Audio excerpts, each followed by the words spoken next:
Okay, so I wasn't there. have to say this. It kills me that the quote that we started the show with is Bornhold to fucking Baron. Yeah. Wait, hold on. I have to go to the top because I want to read this out loud again.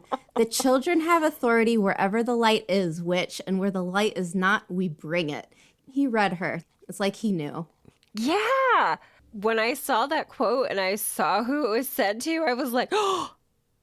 Because, I mean, that to me, that's still one of the moments in the series where you're like, Varen's a what? She's like the fairy godmother, dark friend. Like, That is so funny. Bippity boppity dark friend. Your dress is blue. Yeah.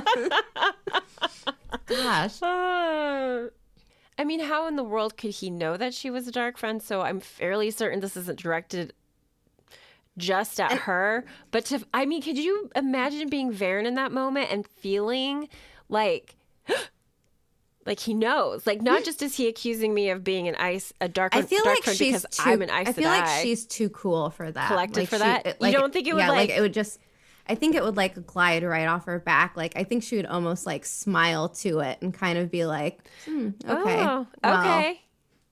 Because to me, I think I would be nervous underneath. I think Varen's got some craftiness to her. Dane doesn't scare her. We need to do a Varen episode at some point because I just love her and there's never enough time to talk about her. But now we need to like actually talk about Whitecloaks again. Earlier, we were talking about the Inquisition and the Teutonic Order and the Knights Templar.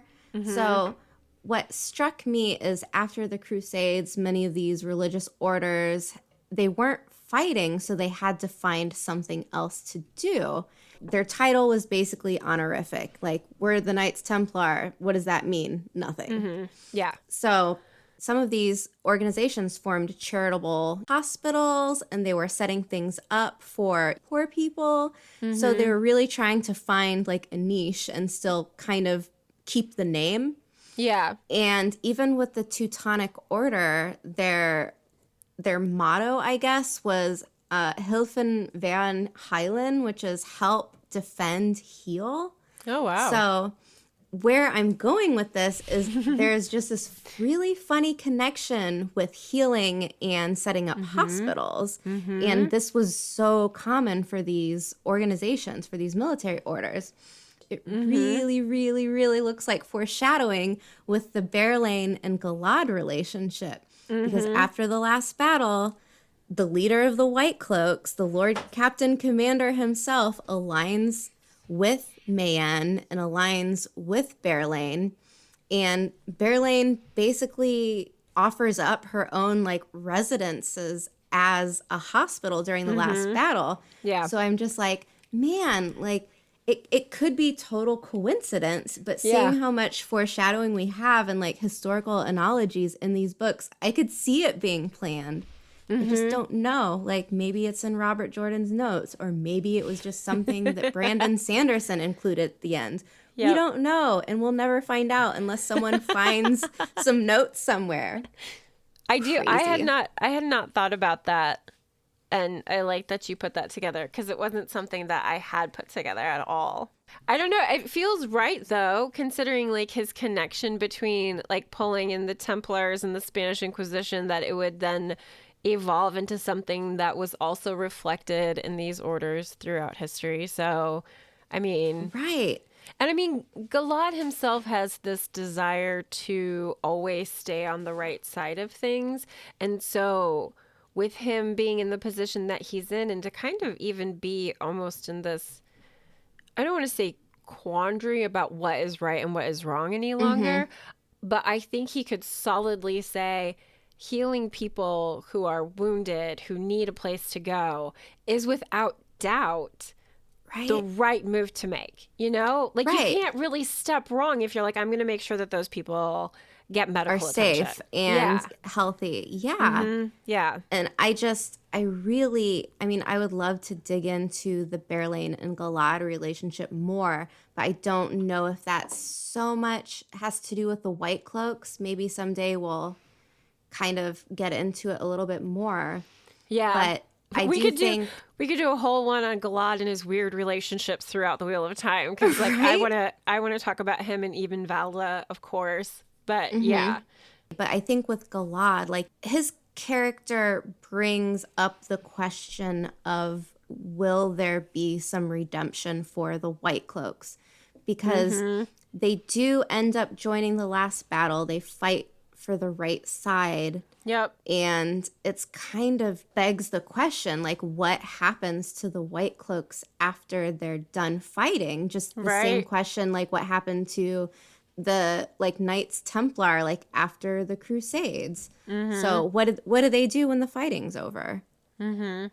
But to like establish a place like that where healing can be, because I mean, at the root of everything really is a desire to help. Like Mm-hmm. the book that was written by the founder of Lutar, Lutar, or yeah, that guy who wrote the book that then like created this religious military order, he wrote it from a place of wanting to help people. He saw a very real need in the world around him, and it's we see that throughout religions of the world, where too often your adherence to the rules set within your religion lead to conflict with others, even though mm-hmm. at some part of it is supposed to be this idea of life being better for the people you interact with. Does that make sense? Yeah, yeah, no, definitely. And Okay. that's basically what they were founded on because he was like, these wars are ravaging the world and Yeah.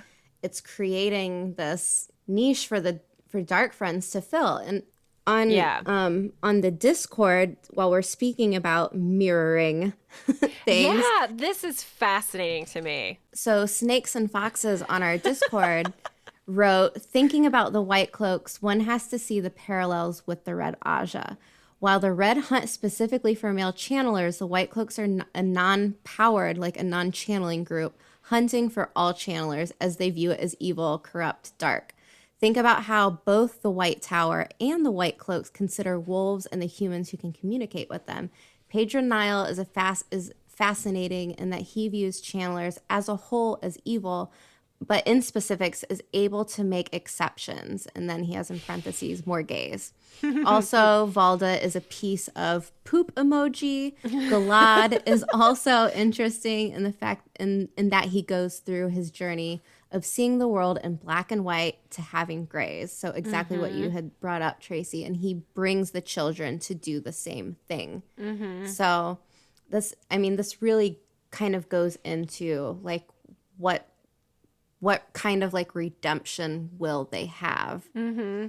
And with the mirror of the Red Aja, like both of these groups were responsible for some major depravity. Mm-hmm.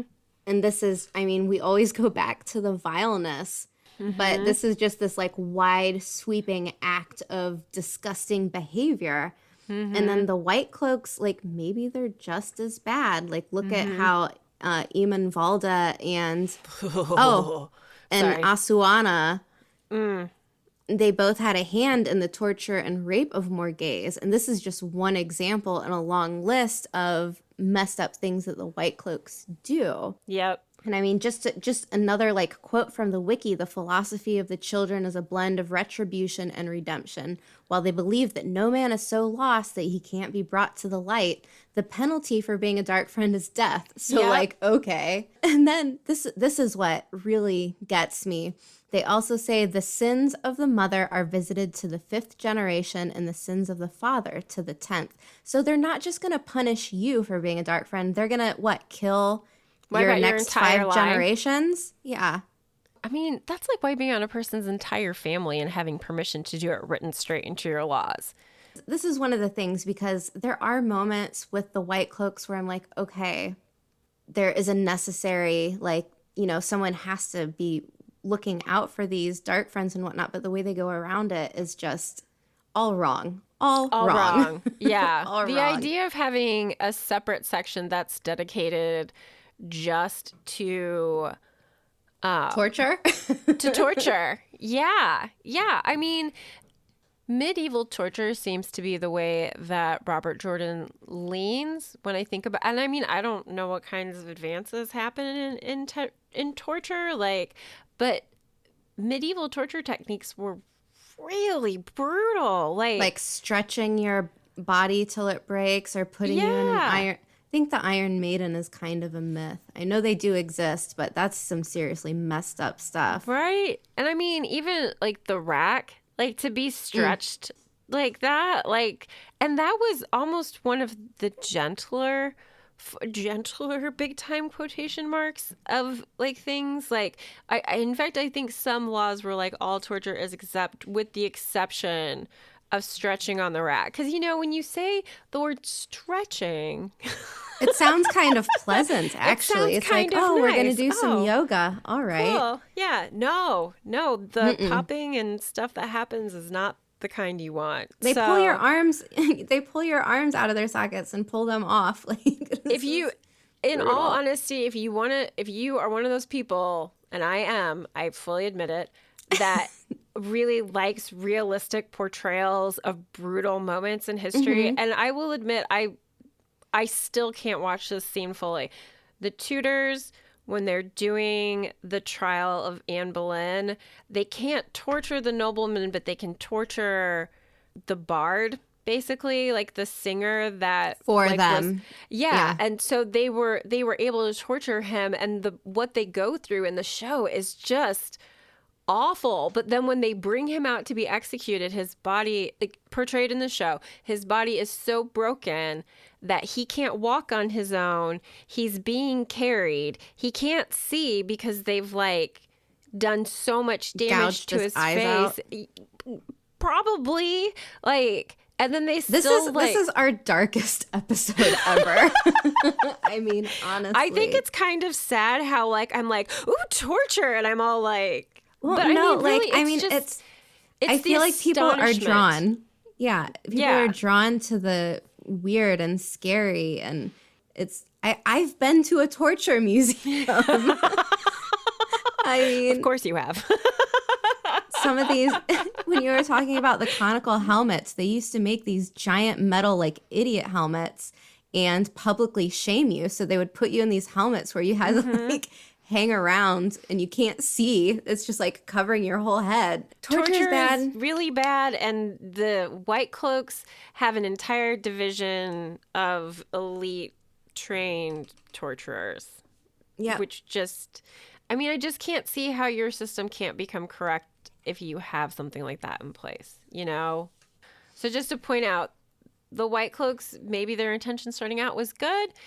However, what we see in the series, they kind of suck. Yeah. So back to like a sense of purpose and redemption, what could possibly go on after the last battle? Maybe they do set up hospitals. Maybe they do become something good with Galad guiding them towards a better path. And that reminds me of our Fourth Age episode where the Weaves of the Wheel community, they theorize in the Fourth Age that they will also like set up hospitals and stuff like that. So I thought that was really cool. And who knows, like, what would that mean for the, relationship with Mayanne in the future? Maybe they become stronger and more, I don't know, able to defend themselves, I guess, if hopefully the dragon's peace lasts. But who knows? Which is definitely like a fingers crossed kind of thing, considering like the resistance it meets. Because, I just got to the part in book 14 where the dragon's piece has been handed out and everybody's laid like, out. Blah, blah, blah. And then Moraine walks in and everyone's like, gulp. Yeah. But I mean, the fact that the children are there, the fact that they are being led by Galad, who is willing to have this working relationship with the Aes Sedai, kind of breaks apart one of the really big core things that the children kind of stand for. So redefining them, repurposing them, rebranding them. Rebranding. Little rebranding. What is it? The stronghold of sunshine welcomes you, brothers. Yes. They become Oh. culty instead of Right. murdery. Right. Oh, they all I start actually wearing kinda like that. sandals. Birkenstocks for everyone. You get some Birkenstocks. You get some Birkenstocks. Birkies for everyone. Oh my God, that's such a funny idea.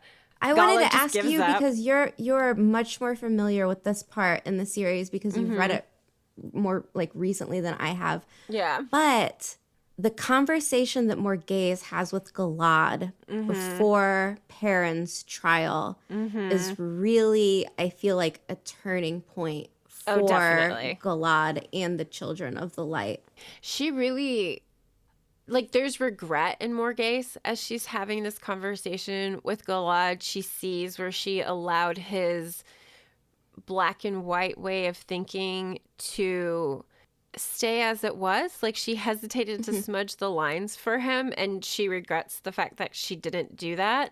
And so she kind of pushes him towards seeing what he's missing. Because, I mean, at that point already, Galad is like, is the light really protecting us? Are we really the strong arm of what's right in this world? Are we fighting for the right things? And so he's already been kind of questioning this as things have progressed for them.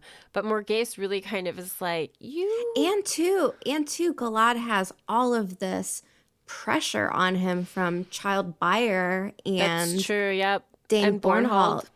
Yeah, so he's being pulled in so many directions. Yep. And I mean, is it Buyer?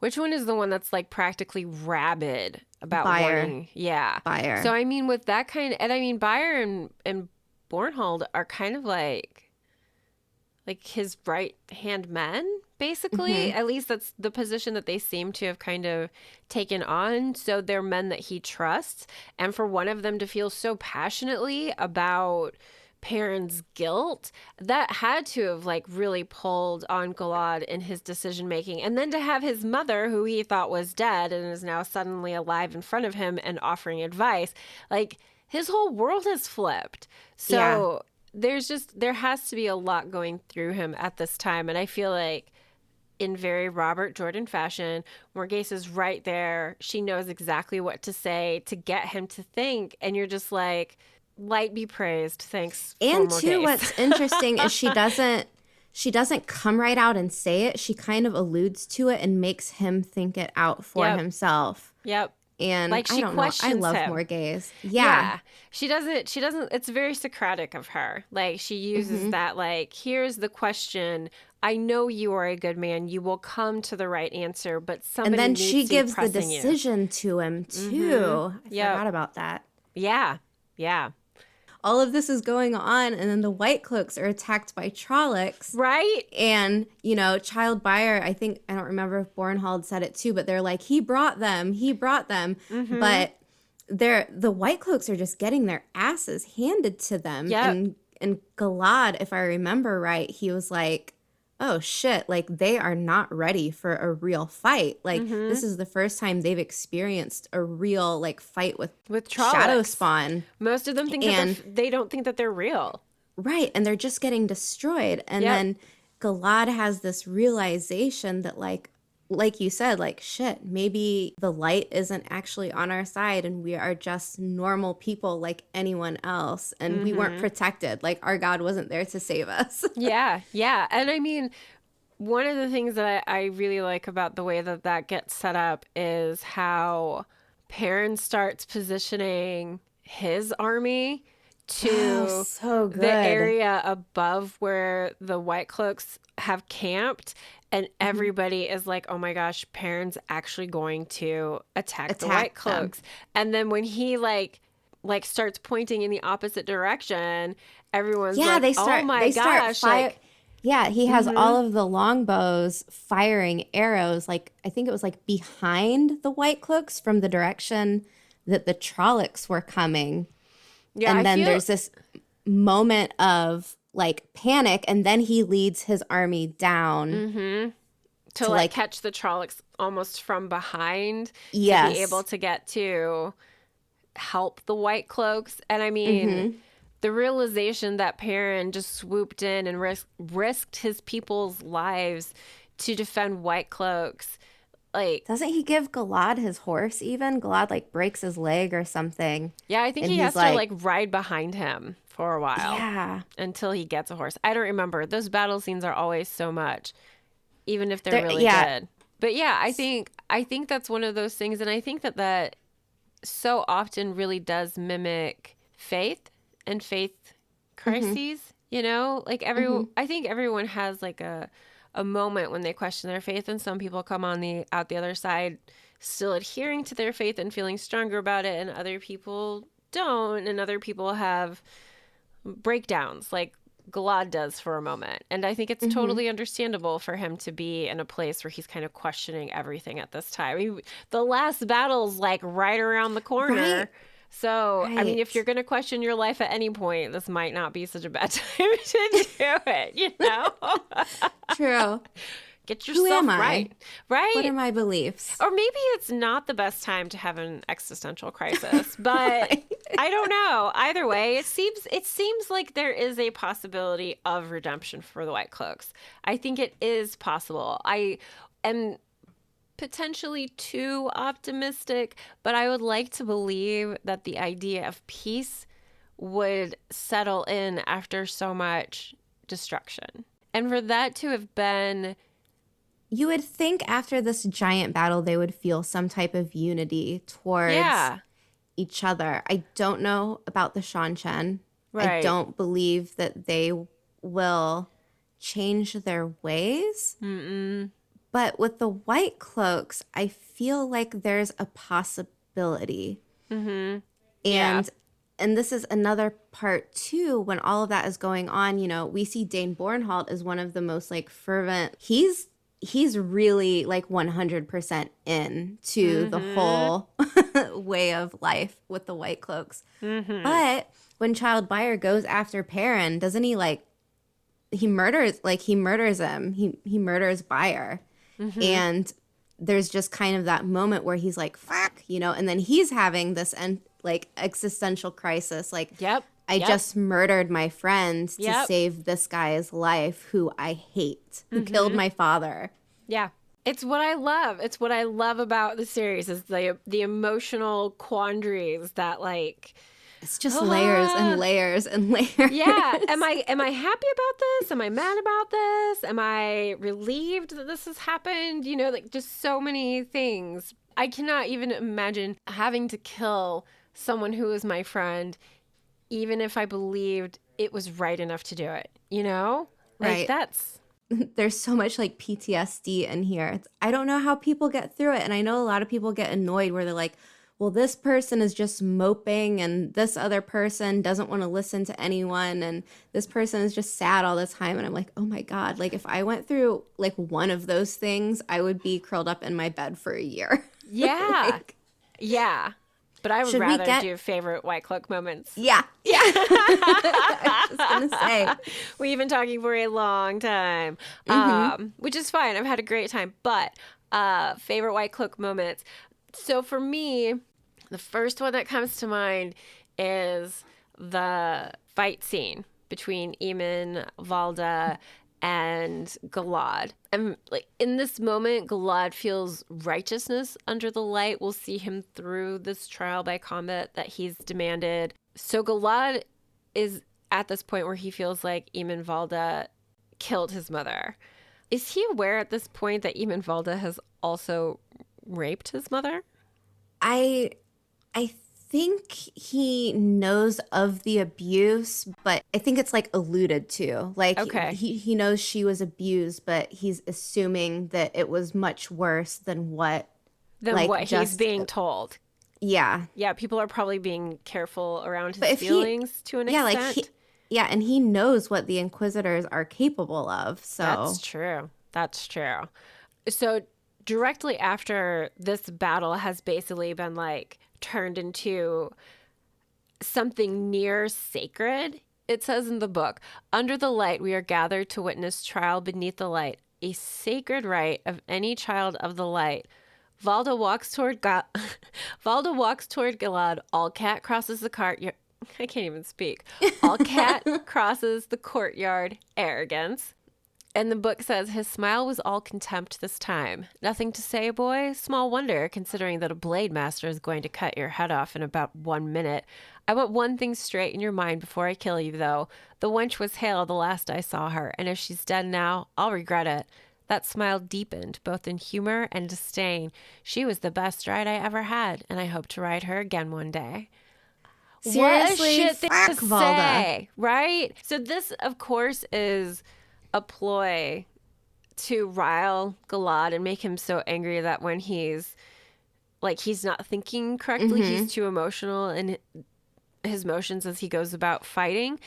But I think it's just an example of how downright dirty this man is. Like, just reading that quote makes me want to take a shower, or like at the very least rinse my mouth out with full strength, double the alcohol Listerine or something. Like, just gross. I mean, seriously, gross, right? Like, I don't know. It just, to say that to someone who was raised by the woman you're talking about. It's like a human darkness. It's not this like mythical creatures and the dark one and like fantasy. Like, this is like crime scene, crime story, dirty, gross. Just, it's awful. Yeah, I agree. I agree completely. But I'm gonna keep myself from reading like the whole fight scene between Volod and Galad. It's beautiful. I'm sure like anyone that's read it would agree that it's just, it's so elegant. Do you know what I mean? Like, anytime there's like one of those like battle moments with sword masters or blade masters, I'm just like, ooh, just how thought out and masterful this whole dance of blades really is, and how much attention Jordan gives it, and how beautifully it comes across. And you know what? For once, it like lined up the way that it should.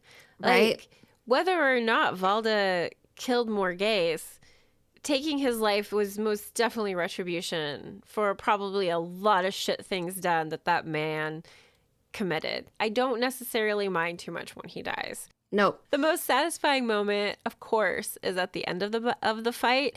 And in the book, it says, for a moment, it seemed the man was unaware he had been hit. He took a step, began what might have been stones falling from a cliff. Then his eyes widened, and he staggered, the sword falling from his grip to clatter on the paving stones as he sank to his knees. His hands went to the huge gash across his body as though trying to hold his insides within him, and his mouth opened, glassy eyes fixed on Galad's face. Whatever he intended to say, it was blood that poured out over his chin. He toppled onto his face and lay still. Talk about something that I can't wait to see on the TV show if they do it. I mean, this would make for one of those like cheering, like throw your popcorn moments where you're just like, oh God, finally, like, oh, he was the worst. Yeah. So I don't know. Especially if they do it, because Galad plays Valda in that fight scene.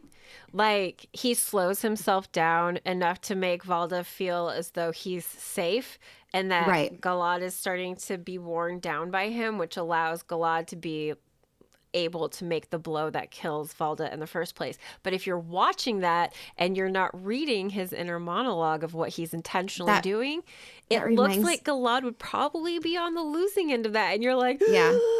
Yeah. That reminds me of what Tim was talking about. He was bringing up like parallels with the Dune. And there's a similar moment in Dune where there's a fight scene. And it kind of, you know, like it's kind of similar. But it's really cool. Just like you said, like it's this like flowery, written, deathly, deadly, dreary, dark fight. And finally, there's just a little bit of like, finally the right side won. I like Morghese. I think she's good people. I love Morghese. So I'm thankful that she gets avenged. She deserves it, and so does everyone else that man did terrible things to. She is so strong. Like, I love her in the moments where she's captured and made Guy shine with Fael, and she's trying to, you know, like just flicker a little bit of channeling to make this piece of cloth move. And I'm just like, I want to cry for her. I'm just like, oh, Morgaze, like, I love you. You're so great. Like, keep going. You can do it. I know you can. I have faith in you. That's one of those moments where I'm thankful Fael is there.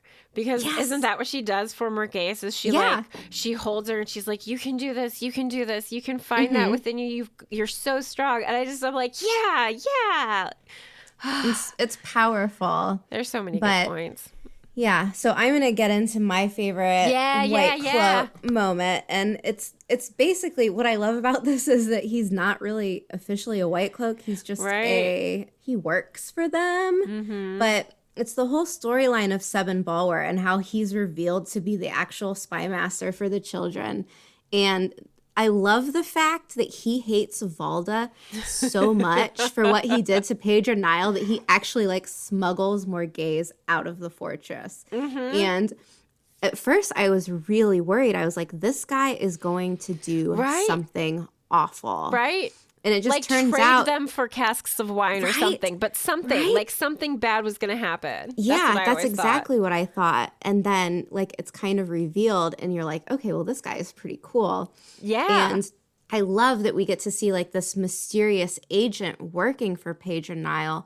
One, because Nile is a really interesting character. He really two, is. because it explains how the Children of Light had managed to stay in power for so long. They had such an efficient spy master, and this guy is just, after, you know, Balwer is gone and Nile is dead, like, we get this attack on the fortress from the Balwer's still, they're all there at the same time. Yeah, Balwer's still there. But the Shan-Chen come in and just wreak havoc on the fortress. And this is one of those situations where there are two forces that are both bad guys, and I'm left cheering on the Shan-Chen. I know, right? Like, I hate them, but that moment where it says something about how like one of them saw a dark shadow swoop like across the window and land on the top of one of the ramparts or something. Don't they think it was like a Drakkar or something? And then it's actually one of the Shan-Chen Toraken, I think. Yeah. But I mean, to like just see that and be like, that can't possibly be. Am I hallucinating? Yeah, but you as the reader are suddenly going, what's gonna happen? These chapters leading up to it with Morgaze, I mean, it really pains me to read it, but it's gratifying to watch the Shan-Chen just come in and and I really, one of the things that I think is super interesting about Balwer as well is his progression of people that he kind of attaches his loyalty to. So like first he works to get the queen or former queen out of Amador. Well, first he had major respect for Pedro Nile. Good point. He thought he was a honorable man, which is true. Yeah, and I'm glad that you bring that up because he's our connection to the Whitecloaks. And I mean, really, for him to go from consulting, informing the head of the Whitecloaks to then being the person who consults Perrin, who the Whitecloaks have as like number one on their to kill list for many of them. Yeah, it's almost like when he realized who Perrin was, he was like, oh. Like this would be the perfect revenge against the Whitecloaks. Yeah. Yeah. And then after Perrin, I'll show you. Yeah, he starts working with Rand, like before the last battle. So he just like, I'm like, wow. I honestly think he should have been with Fael to deliver the horn of Valir. Ooh, that would have been so much better. I feel like he is always serving the same purpose regardless of who he's giving the information to. So I feel like when Balwer was working with Pedro and Niall, he was doing what he felt was for the best, not just for the children, but for like the people around them. And so he was able, and I feel like he tried to be as non-biased as possible when like revealing information without like tinting it too much. But he would figure it out. He's someone that could be like a kingmaker or a breaker. Oh, yeah. If you have like Balwer on your side, I mean, the sky's the limit. and he wasn't just accumulating information, he was putting out misinformation. And I'm just like, Yeah. man, this guy is so interesting. He's such a cool character. Yeah, I love your love for him. I do. He's probably one of my favorite side characters. I love that. But I think, okay, so before we wrap up, there's only one last thought that I wanted to say. Okay. And there is a moment in Tower of Midnight where Grendel, the queen of compulsion, Yeah. she says that she has one last trick up her sleeve to kill the blacksmith, to kill Perrin. And this is right before Bayer attempts to kill him. But we were talking about how crazy and like bloodthirsty, almost like foaming at the mouth Bayer was. Is there maybe a possibility that he was compulsed or like messed with a little bit? Yes. We see how Grendel uses it. We see how she directs people to do her will without us knowing about it. I think there's every reason that could be an accurate assessment. Well, and I mean, isn't it Bors? And he's at that gathering of dark friends, and it's actually Caridin. Yeah, So yeah. definitely dark friends hanging out in high places in the Children of the Light for sure. Dark friends everywhere. There are dark friends everywhere. Maybe that should be the wrap up every episode. There are dark friends everywhere. They're just everywhere.